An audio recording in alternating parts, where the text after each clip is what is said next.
Hello, College of the Arts enthusiasts and students. I'm Jenny Newman-Lambert, the Scenic Design faculty in the School of Theater and Dance, and I'm privileged to introduce our next speaker. Larry Heyman is an internationally recognized and award-winning designer based in Cleveland. He is a USA Local 829 designer with over 30 years of experience in set design, as well as properties design, fabrication, supervision across theater, film, television, commercial projects, and higher education. Larry thrives on creative problem solving.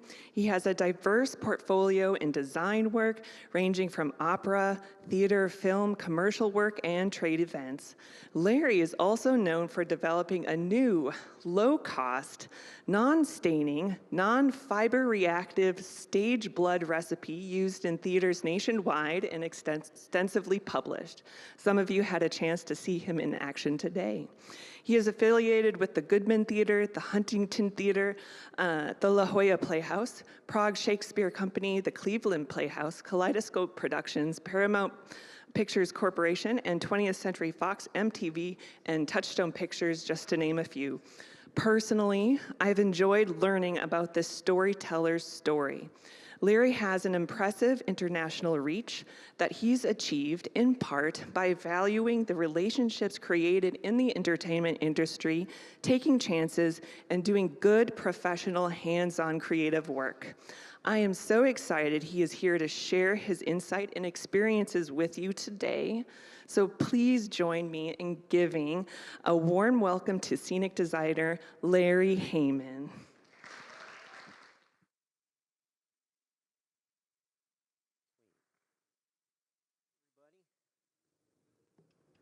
How we doing?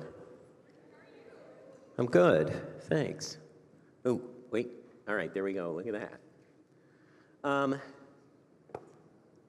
The slideshow doesn't necessarily match up with what I'm gonna be talking about, but it'll all make sense at the end, I promise.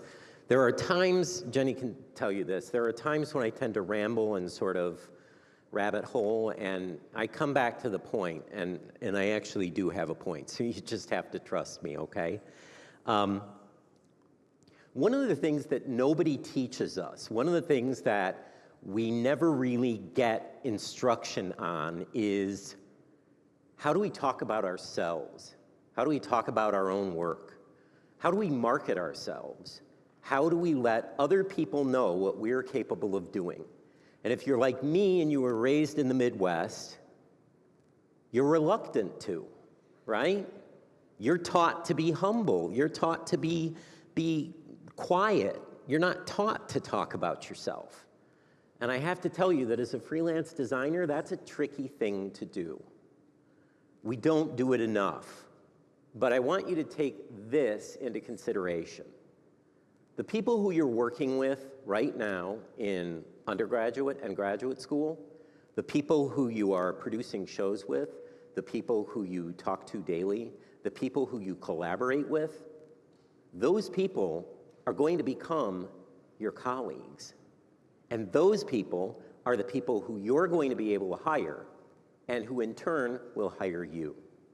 So my first little bit of advice is don't do anything ridiculous. Don't do anything to, I'm just gonna say it, don't do anything to piss people off. Don't be deliberately obtuse. Just be good at what you do. So now I'm gonna resort back to my iPad, sorry, I'm that old, and talk to you a little bit about some of the ideas that I have prepared. There's a great Instagram reel, I actually really love it. There's a great Instagram reel about hiring theater kids. And it talks about if you want someone who understands tight schedules, who solves problems, who gets budgets, who is able to creatively solve problems. You want to hire a theater kid. And you want to be able to make those connections as a theater kid. And you need to try and develop a long and sort of relational memory. I'll give you an example. I got to spend last summer working at the Prague Shakespeare Company, which is an English language Shakespeare theater that's based, as it says in the title, in Prague in the Czech Republic. The artistic directors are Guy Roberts and Jessica Boone. They're a married couple. They're from the United States. But I was sort of putting feelers out on social media and talking about, you know, the difficulty of finding design jobs, blah, blah, blah, like I do every 6 months. And I got a direct message from a former student of mine, somebody who I taught at Boston University way back in the 90s. And the relationship there is interesting as well. She was an undergraduate stage manager. She knew that I had worked at the Goodman Theater. She was getting ready to graduate. She came to me and said that she really wanted to go and interview at the Goodman. And I said, I still know people there, I will give them a call. So I gave them a call, and lo and behold, she got an interview at the Goodman. She got in, they liked her stuff. She was a super qualified stage manager. And she ended up they start out as what they call floor directors, which are sort of one step below an ASM, and then if they are of a certain quality, they become ASMs. And Corinne, was of that quality. She was really good. And she was working on a show starring the actor William Peterson. And I don't know if you guys know who he is, but he played a character named Gil Grissom on a television show called CSI. And he was actually the executive producer of the show. The show was kind of written, and they hired him because they wanted a vehicle for him, and he wanted to do a TV show. And he really loved Corinne's management style, her level of organization, and her approach to her work. And so when he was getting ready to leave the Goodman, he came to her and he said, do you want to go to LA and work as just a professional assistant for me on this new TV show that I'm piloting? And at the time, they had no idea what CSI was going to turn into, that there was going to be, you know, CSI Miami and CSI on the Moon and CSI Howard Johnson's. And so they didn't know they were going to do all these different franchises. But he brought her with him, and he ended up leaving the show, and Corinne became an executive producer. She worked her way through. She was an excellent writer. She was a showrunner. She knew that. And in her heart of hearts, she knew that that's what she wanted to do. Fast forward, she went on, she wrote a short documentary. She won an Academy Award for documentary filmmaking. And then we sort of rediscovered one another on Facebook, and she saw me kind of flailing, looking for design work. And she said, do you remember Guy Roberts from Boston University? She texted me, and I said, vaguely, I think I remember him as Mercutio, right? And she said, yeah, in a production of Romeo and Juliet we did. And I said, yeah, I remember him. She said, did you know that he's the founder of the Prague Shakespeare Company? And I said, I had no idea. And so she went on to send Guy an email reintroducing us, mentioning that I had helped her get to LA. I had nothing to do with that. I got her to Chicago. She got to LA on her own. But within about 3 weeks, Guy Roberts contacted me and said, hey, do you want to come to Prague this summer and work for the Shakespeare Company? And I said yes. We discussed how much it was going to be and where I would be living and the fact that they'd be paying for me to live there. And I got to go live in Prague for a month because of somebody I knew in 1990 who I didn't do anything bad to. I didn't screw up. I didn't screw them over. I wasn't a jerk. I was what I always try to be, which is the easiest person to work with in the room. And I learned something along the way. And that's not the only story that's like this. I can give you relationship after relationship. The former prop master from the La Jolla Playhouse, where I worked in 1988, she decided to branch out and do trade shows and events. And she's the executive vice president of a company called Kaleidoscope Productions. And their one major client, and when I say one major client, they don't have any other clients. Their client is Toyota of the world, Toyota Motor Cars. And They in turn do events for Toyota. They also do events for Lexus, which is one of Toyota's brands. And Cheryl remembered me, we're going back about 20 years now, but Cheryl remembered me about 20 years ago when they were starting to do large events and bring in famous people like Cher and Sting and the Jonas Brothers and other famous groups. This year they brought in, well, I had it in my head and now I lost it. Oh, Maroon 5. And she reached out to me and she said, hey, you're good with a budget, know how to find things, don't talk smack, know how to deal with a union crew. And I was like, yes, why are you asking? And she said, do you want to come work on a project with me? And I had no idea what it was. And I said, I mean, okay. And she was like, what's your day rate? And at this point, I was working in movies. And I laughed.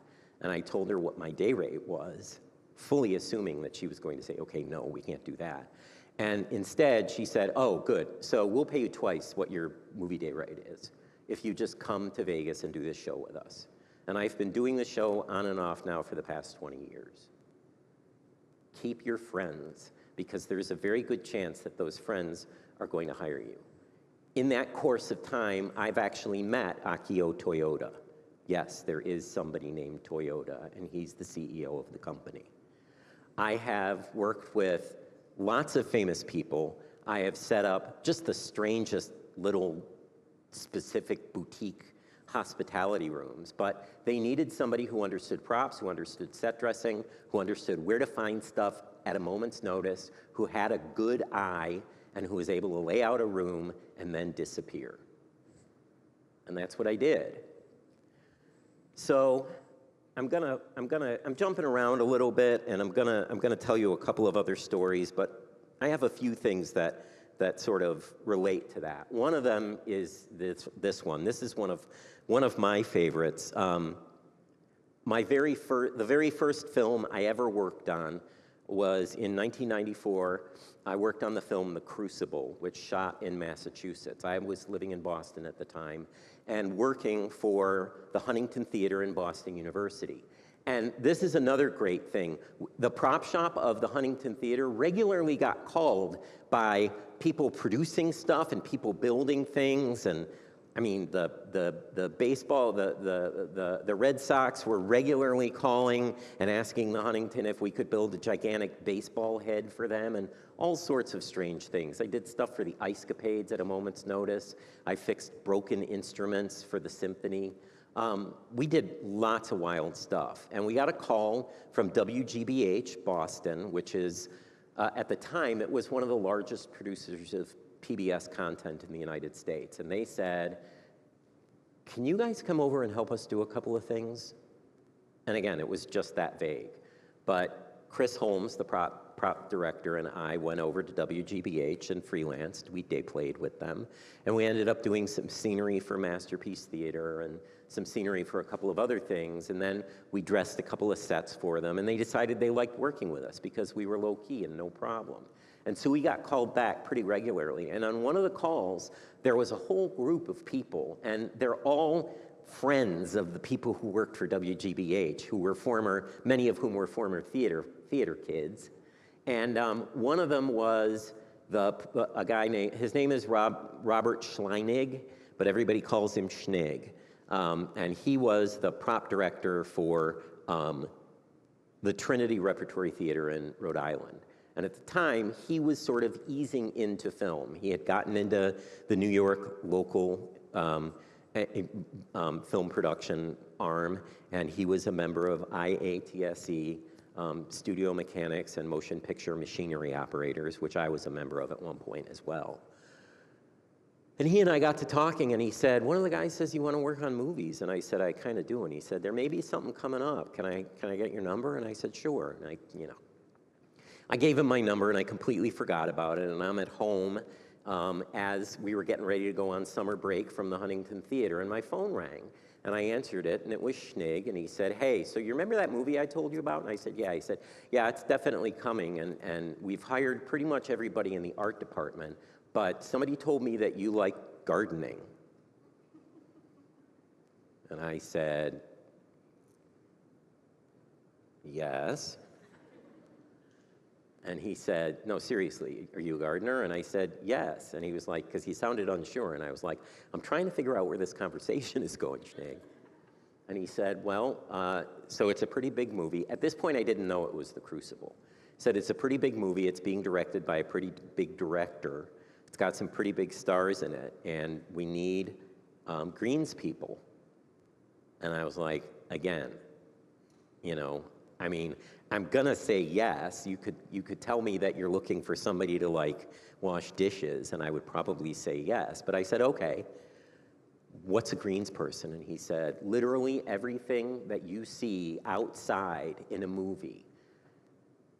Plants, bushes, trees, gardens, flowers, everything. Brush, stone walls, 300-year-old stone walls. Everything that you see is at some point handled by a greensman. And I was like, okay. And he was like, it's the same rate as the set decorators. You'll be working with a separate person in the art department. She's great. I've worked with her before. I said, all right. He said, you want to do it? I said, yeah. That was the interview. The line producer called me a week later, and they were like, yeah, we're going to send you the paperwork, and you got to fill out your tax forms. And I'm sitting here thinking, somebody's going to interview me, right? Make sure I'm not crazy. But nobody interviewed me. It was literally word of mouth. Schnig called me, said, you want to do this? And he vouched for me because he had worked with me, and he knew that I wasn't crazy. I showed up, the film, for those of you, have people seen it? I don't know if, it's so long ago. Daniel Day-Lewis, Winona Ryder, Paul Scofield, Bruce Davison, Joan Allen. Joan Allen is in it. And it's this great period piece. It was shot entirely in Massachusetts. It was built on an island called Hog Island that's adjacent to the Crane Estate. And when you go into a restroom and see plumbing equipment with a little picture of a crane on it, that's the Crane family. It was shot on their estate. The island is adjacent to their estate. Cornelius and Minnie Crane are buried at the top of the island. That's the only place we weren't allowed to go. The island is owned by the trustees of reservations in Massachusetts. I got out there. I spent the first day, I met the greens. She called herself greensman. She didn't say greensperson or greenswoman. I met the greensman. She was a 60-something woman named Stephanie Waldron. She was British. She had been a gardener all of her life. She had worked on Legends of the Fall. She had worked on I can't even, a river runs through it. She had worked on these massive outdoor films that were known for their beauty, the natural. That's another one. Just gorgeous, Fly Away Home, another one. Just gorgeous outdoor farm type grass and whatever type movies. I spent the first day working with her doing what any good theater kid would do. And that was following her around, writing down everything she said, asking questions, and not taking anything for granted. She explained what we were doing. I listened to her as intently as I could, and I just shadowed her. And she would give me chunks of information. She showed up on the island. We had to get to and from the mainland on a barge. She showed up on the island with a barge that was literally filled with plants. And we unloaded them and brought them up to the top of the hill. And over the course of my time there, we built 13 period-accurate 17th century gardens. If you go back and watch the movie again, all the greenery in that movie, the scene that takes place in the woods where the girls are dancing with Tituba, that area of the woods had to be cleared repeatedly. And then we laid down a bed of sand, and then we laid down a bed of soft pine needles so that the girls could dance on them barefoot. Nothing outside in this movie was untouched. Nothing, there were scenes where people were walking down roads. The roads had to be cleared of stones, had to be cleared of holes, had to be cleared of sticks and pointed things that would hurt you, right? But I was planting, I started out, we had roped off these garden areas and tilled them and done all this stuff. And then Stephanie just turned plants over to me and said, plant, raised bed gardens, plant. And so I went in, not knowing very much about New England gardens, but knowing what she had given me. And I started to plant. And after about an hour, she drove up on a cart and she yelled from the cart, "You're painting with plants. Color, texture, height, fullness. That's it. It's like a painting." And I must have had this stupid, I must have looked like I looked just now. I had the stupidest look on my face. And she said, "Keep going, you're doing fine. I'm just telling you how you should be thinking." And I said, "Okay, fine." And I planted that garden, and she came back, and she asked me to plant the other 12.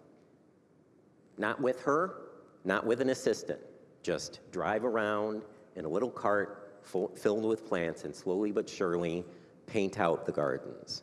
And you can see them. I have a picture of one of them that I'm going to show you in a minute. But what's interesting about it is we were working in July. We were trying to force the gardens to grow. July in that part of Massachusetts is ridiculously hot and ridiculously sunny. And we knew that the shooting was going to start in late August and that we were going to have what looked like full, lush, beautiful gardens growing in a very short period of time.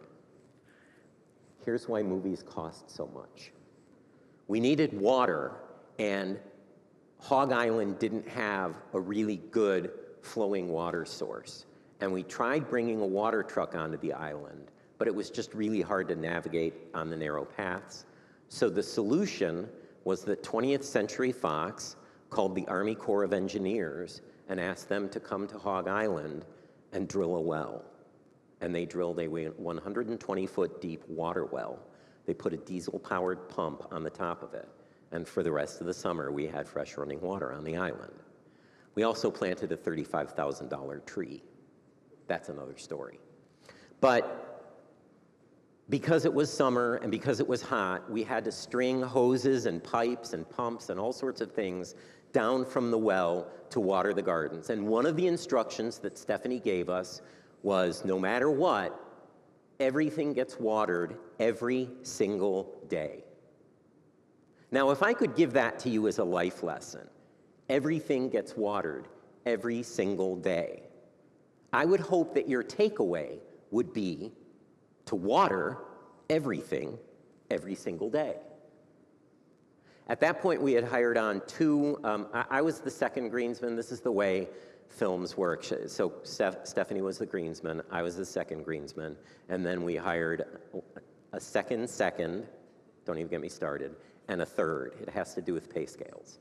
And the second, and the third were each given projects. The other thing that Stephanie told us very specifically about growing these as the best possible gardens is, first thing, everything gets watered every single day. And then the second thing, we don't weed ever. We don't pull any greenery out of these gardens. Why? Because the camera doesn't know the difference. The camera is going to be rolling by on a dolly, and it's going to see big, lush gardens. It's sweet that in the tavern garden, we actually grew hops so that if they were making beer in the tavern, they would have hops growing in their garden. We did that. A lot of the stuff, almost all of it was authentic, except for the weeds. But even the weeds, you know, at that point in the United States, the Puritans probably had goats in their gardens eating the weeds. They weren't going in and pulling weeds out of their gardens. The second greens person went in and watered and decided that several of the gardens didn't look like they needed water, so she selectively chose not to water certain gardens. Stephanie and I were driving by one day, and she looked at me and she said, "Get out and check that garden and see if it's wet." And I got out and checked, and it was like up to my wrist dry. So she drove up to the top of the hill, and she called the second out of our little green shack, and she said, "Every single garden, every single day, why is the garden at the bottom of the hill dry?" And Kathy, the second said, it didn't need it. She packed up her belongings and was shipped to a different part of the crew to work on something less critical than this. And eventually, she was let go. The second guy the third, was asked to water, and he was assigned watering, and on the second day of watering, we found him weeding one of the gardens. So he was graciously asked to gather up his belongings and go elsewhere. Here's the thing. I showed up at 6:30 in the morning. I knew that I was going to have to string 300 to 600 feet of hose every day to get water to all of the gardens because we couldn't just leave it out because we were running heavy construction equipment over things. I knew that. And so when Stephanie looked at me and went, well, my friend, you're up, I said, okay. And she said, every single garden, every single day. And I said, it's going to take like 4 hours. And she was like, did I ask? And I said, no. And she said, it takes as long as it takes, as long as everything gets watered every single day.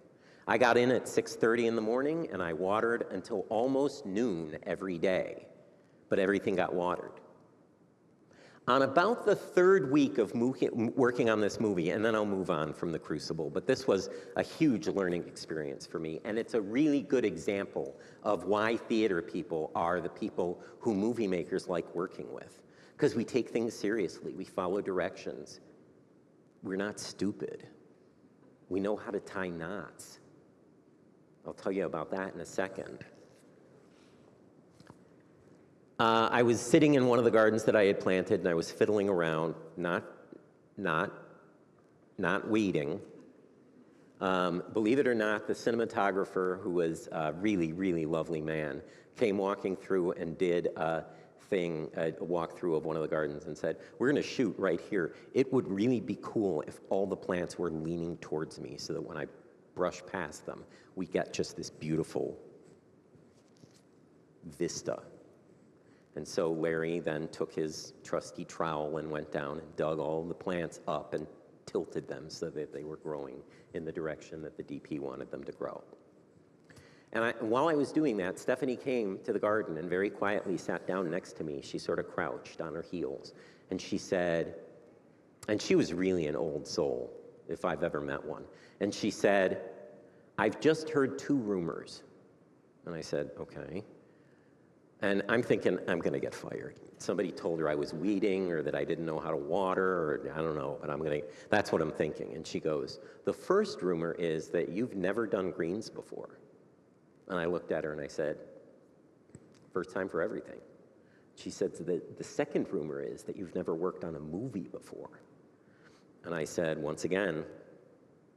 And she said, well, whatever you're doing, keep doing it because you had me fooled. And she got up and walked away. And that remains one of the better compliments I've received. And it's been a while. But do what you're supposed to do. Do the job that somebody describes to you. If you don't understand it, ask questions. And never, ever pretend to know something that you don't know how to do. Last story about The Crucible, but it's a theater kid story. I was working, and I had been assigned, it was interesting, we had Boston stagehands, Boston Teamsters, and Boston ironworkers all working on the movie. And what's interesting is that there was this overlap with stagehands and ironworkers, probably something to do with working in high places, I'm not really sure. But we had a lot of guys who were both IA stagehands and whatever the ironworkers union is. And one of the ironworkers was a tree man, and so he came to work with us, and he was amazing. His name was Lenny. You can see him in the movie. He plays the executioner because the director saw him and saw him moving a tree and realized that this big, strong man could play the executioner in the movie. And it was really amazing. Anyway, Lenny, so he got it, I think he got a SAG card out of it as well. So Lenny, and he became friends with Daniel Day-Lewis. Daniel thought he was just hilarious. So Lenny and I are working one day, and he's driving the tractor, and I'm cutting brush. And we were clearing, there was a 300-year-old wall that ran around the island that was period to the Puritans. And we needed to clear it so that it could be seen. And so I'm pulling just the most heinous brush off of this wall. And I laid a line of rope down on the ground, and as I was pulling brush off, I would drag it over and just toss it onto the rope. Toss it onto the rope. It's called threading the needle. And then I rolled the brush together, and I picked up one end of the rope, and I pulled it, and basically made a nice little bundle. And then I tied a knot, and I tied it to the back of the tractor. And Lenny turns around and looks at me and says, "Where did you learn how to tie a bite on a bowline?" And I said, "It's what you tie when you're tying things up." And he was like, "Nobody knows that." And I was like, "I'm a theater kid." He quizzed me. I tied a sheet bend, I tied a clove hitch, I tied a half hitch, and I tied a regular bowline, both a bowline on a bite and a bowline just plain. Bowline on a bite is a bowline with a knot that makes it easy to pull out, so you don't have to it doesn't matter. It's a good knot. We know knots. Knots are important.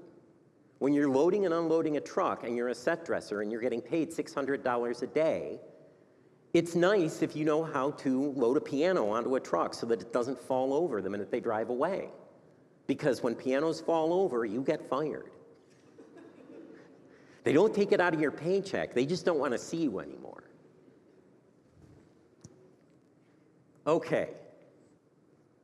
This part of the talk has been a little bit about relationships, but I want to talk a little bit, blah, blah, blah, films I worked on, yada, yada, yada.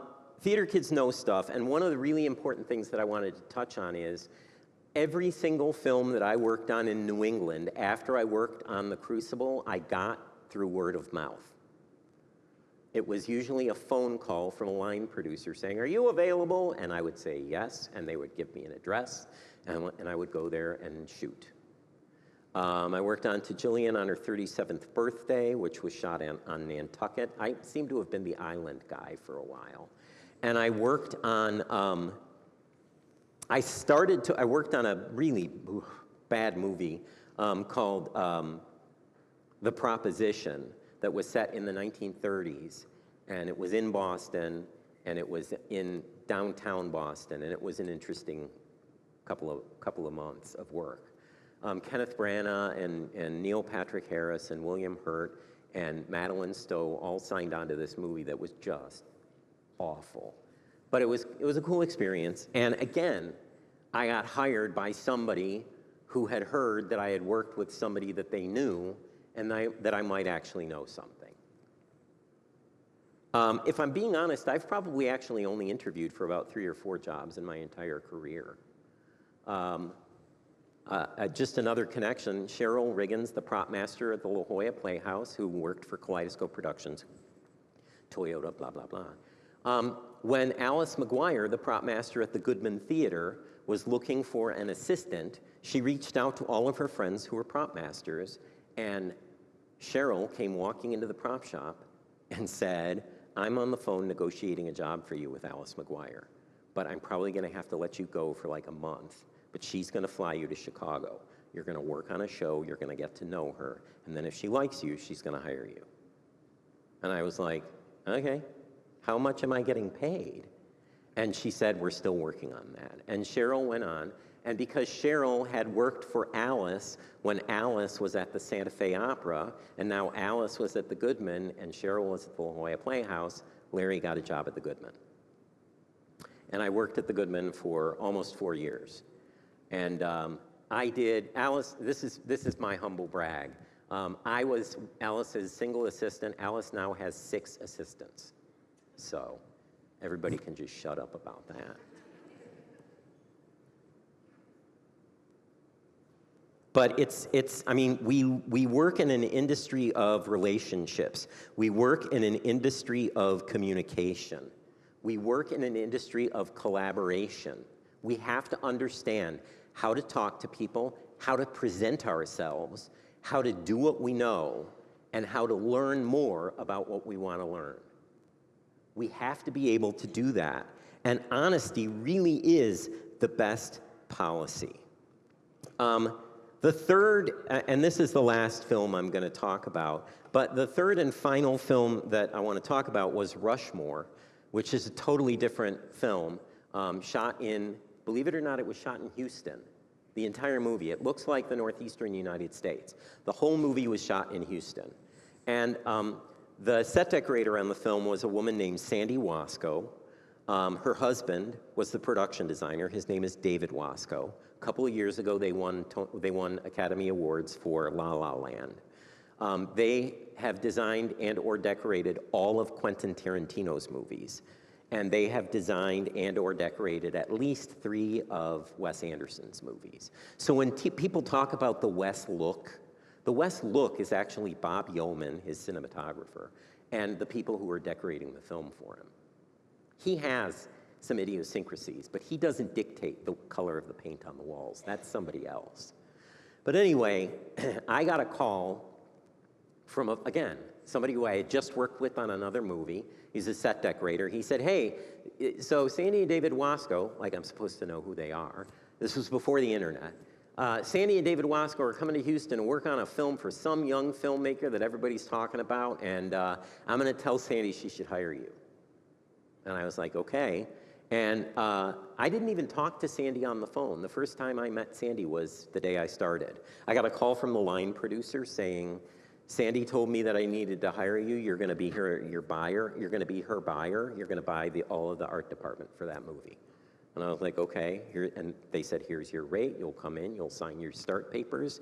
You start on Monday or whatever it was. And I worked with Sandy and David on Rushmore. And again, it was purely like I hadn't met her. Sometimes just knowing what you know, saying what you know, and not being just awful helps. So I'm going to shift gears here and tell you something that maybe a lot of people haven't told. Maybe people haven't told you. And I'm running out of time. I thought this would happen. I knew this would happen. No. There are no magic people. I want you to remember this. There are no secret powders. There's no instant formula. There's no one pen that works better than any other pen. There's no piece of software. AI isn't going to get your creativity any farther along than you could with hard work. There's no instant formula. But there are curious minds, there are driven creators, there are people who make ideas real. And I want you to remember that because I'm going to bring it up later and quiz you about it. So what made you want to be an artist? What made you know you were a creator? What made you realize that performing arts, creative design, performance design, whatever you want to call it, was your thing?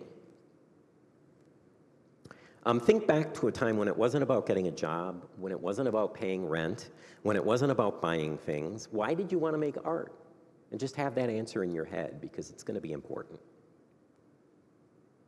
Think back, the stuff that nobody taught me was about how to make the connection between what I wanted to do and how to go about doing it. I had to figure that out on my own. And the way I figured it out was everything that I just told you. Learning as much as I could, being as honest as I could be, asking questions when I didn't know the answers. And this is one of my annoying superpowers, and Tony may have heard stories about this, I'm not really sure. One of my annoying superpowers is that if I don't know the answer to something, even if it's not something that's related to me, I will find the answer because I need to know it. I need to understand it. I can tell you what the Dobby border on a towel is, okay? If you really want to know, ask me afterwards. You weren't born unable to do things.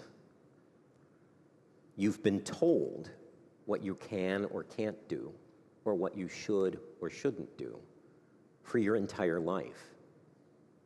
And it doesn't matter if the voices come from the outside or the inside, which brings me to the next point. But before I do that, I want to talk a little bit about some people who shaped my journey.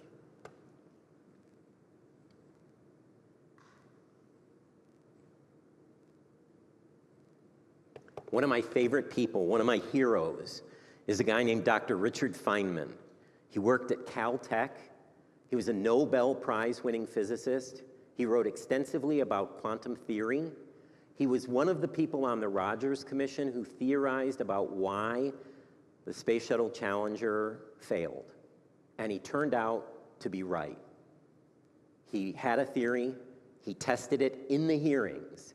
He took a piece of the O-ring and a clamp and dropped it into ice water. And when he took the clamp off and the O-ring didn't spring back to shape, he theorized that it had to do with the cold temperatures. But he was a brilliant guy. And he was one of those thinkers who thinks about everything. He wants to know about everything. My favorite thing about him is that this is him as the chief of Bali High in the Caltech production of South Pacific, because he loved to play the drums and he loved to be in musicals. There are pictures of him in Fiorello, in South Pacific, and in other musicals. His memoir was entitled, Surely You're Joking, Mr. Feynman, Adventures of a Curious Character. And I always liked that title because I'm kind of a curious character. But his second book, his second memoir, which you may want to read, had a title that really resonated with me. The title was, What Do You Care What Other People Think? And it was something that his wife said to him as she was dying. She had cancer. He was sitting with her. He was worrying about some tiny bit of detail in his life having to do with Caltech and how it would appear. And she looked at him and she said, look at me. What do you care what other people think? We spend a lot of time worrying about what other people think. We spend a lot of time correcting ourselves because we're concerned about how we will be perceived by people we've never even met. Diana Angel, the production manager at the Cleveland Playhouse, said it to me. I said something about, I want to email you and ask you about whether or not you've got stuff available, but I don't want to be a nuisance. And she said, Larry, being a freelance designer falls somewhere between being a mild nuisance and being a telemarketer. You just have to not worry about it. And it took me forever to get over that. But here's the really important thing about what Feynman said. And I'm going to give you a little description here, and I want you to think about it.